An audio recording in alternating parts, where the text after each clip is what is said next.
اکثر ایک بہت بڑی غلطی ہم لوگوں سے ہو رہی ہے کہ چونکہ ہم بغیر تربیت لیے بیان شروع کر دیتے ہیں.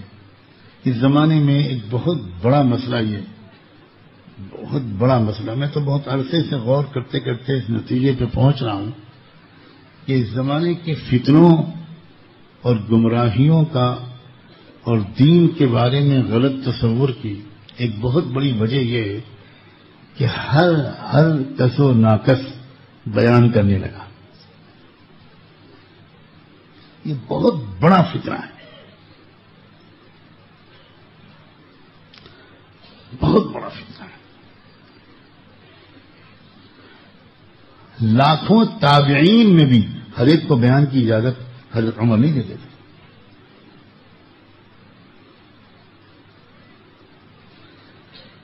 اللہ کا کیسے تعارف کرایا جائے، اللہ کے بندوں کو اللہ سے کیسے قریب لایا جائے، یہ دنیا کا سب سے مشکل کام ہے.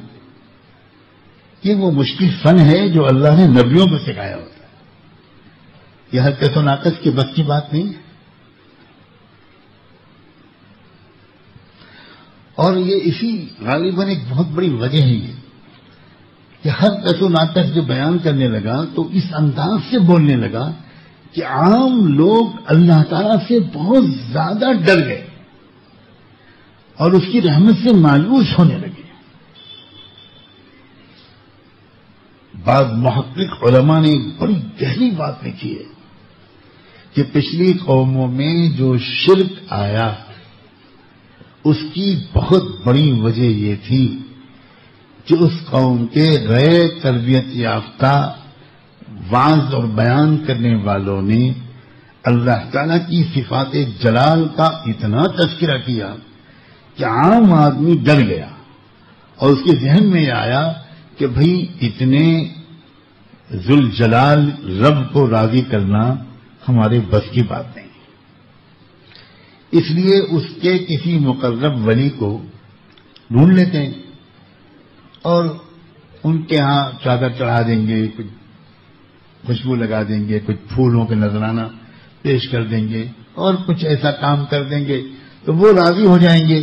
تو پھر اللہ سے وہ ہماری سفارش کرا کے ہماری مغفرت کروا دیں گے، ورنہ اللہ تک پہنچنا ہمارے بس کی بات نہیں.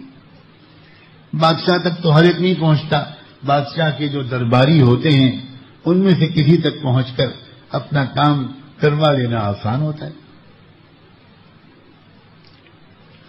اور اسی وجہ سے اللہ تعالی نے قرآن مجید میں اپنی صفات جلال سے کہیں زیادہ اپنی صفات رحمت کا تذکرہ کیا.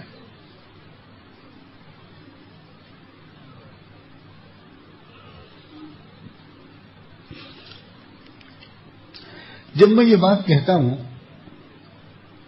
تو لوگوں کے ذہن میں ایک سوال فطری طور پر کھڑا ہوتا ہے.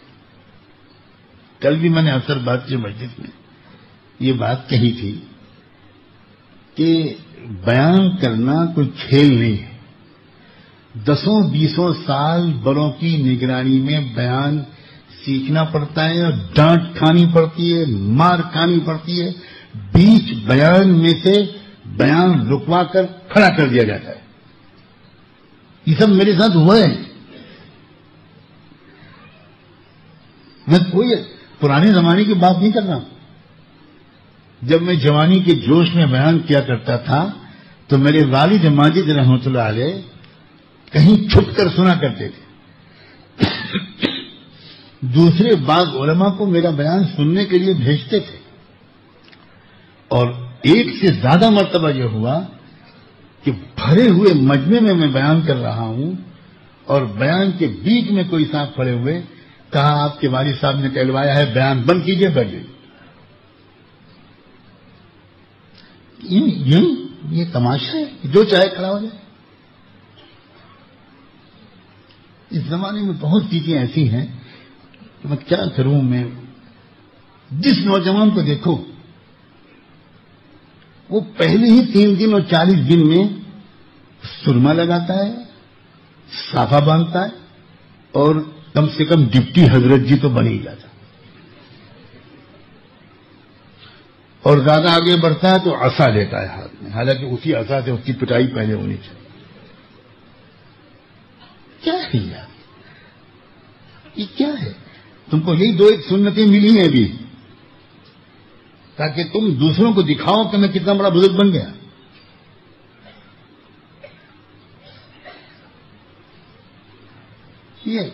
یہ تربیت کے رازوں سے ناواقفیت کی دلیل ہے. حضرت عمر رضی اللہ تعالیٰ عنہ نے اپنے زمانے میں ایک عجیب حکم جاری کیا. قومیں اسلام میں داخل ہونے لگی، دنیا کی قومیں، ملکوں کے ملک. اب وہ دیکھ رہے ہیں کہ سارے کے سارے لوگ ایک ہی لباس میں ہیں، تو اس کی داڑھی دیکھی، جس کا عمامہ دیکھا، اس سے مسئلہ پوچھنے لگے جیسے آج کل ہوتا ہے. ماشاء اللہ ایک چلی میں آئے اور دارالفتہ کھول کے بیٹھ گئے.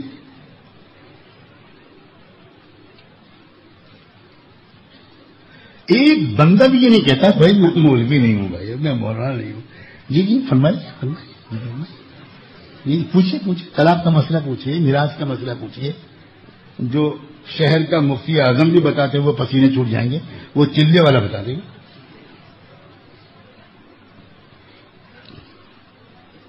حضرت عمر نے حکم دیا علماء اور فقہا جو ہیں صحابہ اور تابعین ہیں ان کا مخصوص لباس مقرر کیا اور فرمایا جس شخص کو بھی میں علماء اور فقہا کے لباس میں دیکھ لوں گا پوری طرح کوڑے ماروں گا سب کے سامنے. یہ ہے امت کا نگہبان. دعوت و تبلیغ کی اس مبارک محنت میں جو بیان سکھایا گیا تھا وہ والا بیان نہیں تھا 1.5 گھنٹے 2 گھنٹے 2.5 گھنٹے 3 گھنٹے والا. مصیبت تو اس میں آ گئی. مجھے 2-3 گھنٹے بولنا ہے تو علم غلم تو بکنا ہی پڑے. 2-3 گھنٹے کا بیان تو وقت کا شیخ الحدیث بھی آسانی سے نہیں کر سکتا.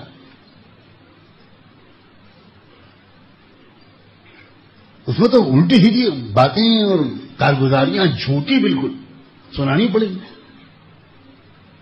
کرامات سنانی پڑیں گی.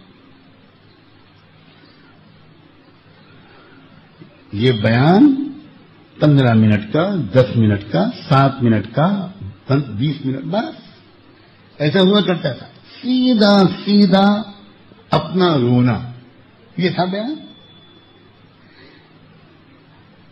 حضرت مولانا الیاس رحمۃ اللہ علیہ نے اکابر علماء کے سامنے بیان کرنے کے لیے ایک میواتی کو کھڑا کر دیا. بڑے بڑے علماء دیوبند ان کے سامنے خود بیان کرنے کے بجائے ایک میواتی ان کے ساتھ تھے، ان سے کہا تم بیان. کیا بیان کیا انہوں نے؟ یہ ہے تبلیغ کا بیان.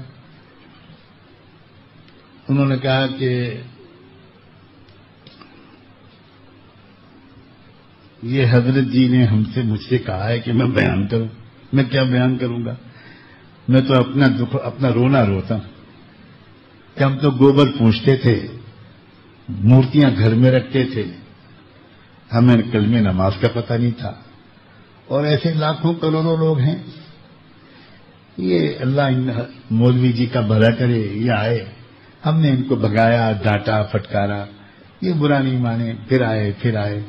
ایک دن ہم چلے گئے ان کے ساتھ تو ہمارا کچھ اچھا لگا، ہمارا کلمہ ہم نے سیکھا، ہم نے کچھ نماز سیکھی اور ابھی سیکھ ہی رہے ہیں. بس آپ سب کے سامنے ہاتھ جوڑ کے امت کے جاہلوں پر رحم کی درخواست کرنے آئے ہیں، بھیک مانگنے آئے ہیں کہ امت کے جو کروڑوں لوگ ہیں جن کو کچھ پتہ نہیں، کچھ ان کی فکر بھی کر لیجئے. وہ یہ بیان ہو گیا. میں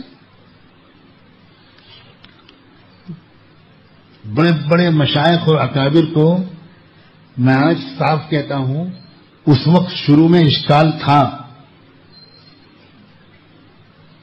کہ یہ مریدیات کیا کر رہے ہیں کہ ہر جمن بلاکی شبراتی کو بیان کے لیے کھڑا کر رہے ہیں، یہ کر کیا رہے ہیں. شروع میں اشکال تھا.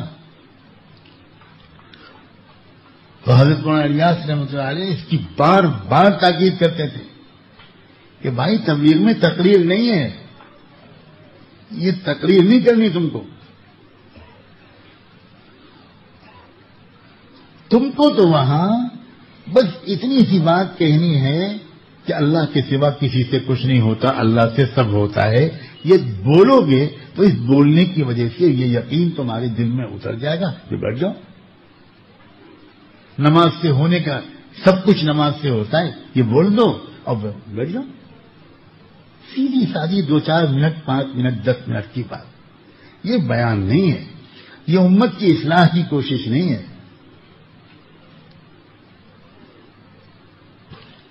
لیکن ظاہر ہے کہ میں خالی ایک حلقے کی طرف اشارہ نہیں کر رہا ہوں. یہ بہت بڑی مصیبت ہے. ہزاروں کالجوں کے نوجوان ہم عرب ملکوں میں دیکھ رہے ہیں، یہ سارے فتنے کہاں کے لیے برپا ہوئے؟ یہ تماشے نئی نئی تحریکوں کے کیوں اٹھ رہے ہیں؟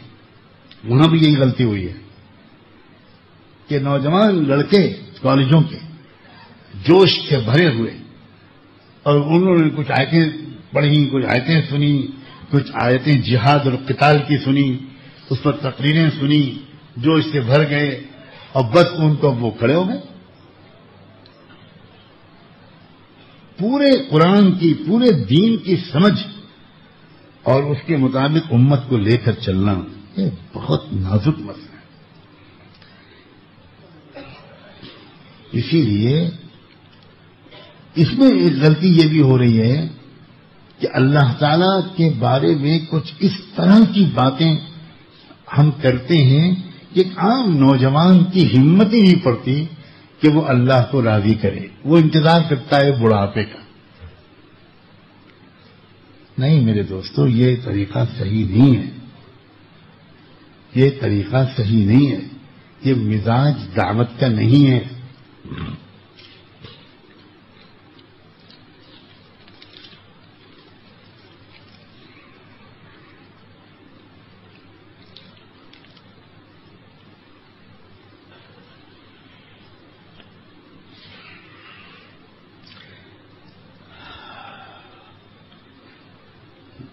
اصلاح اور دعوت کا مزاج ایک ایسا دل کے اندر محبت کا، امید کا چراغ روشن کرتا ہے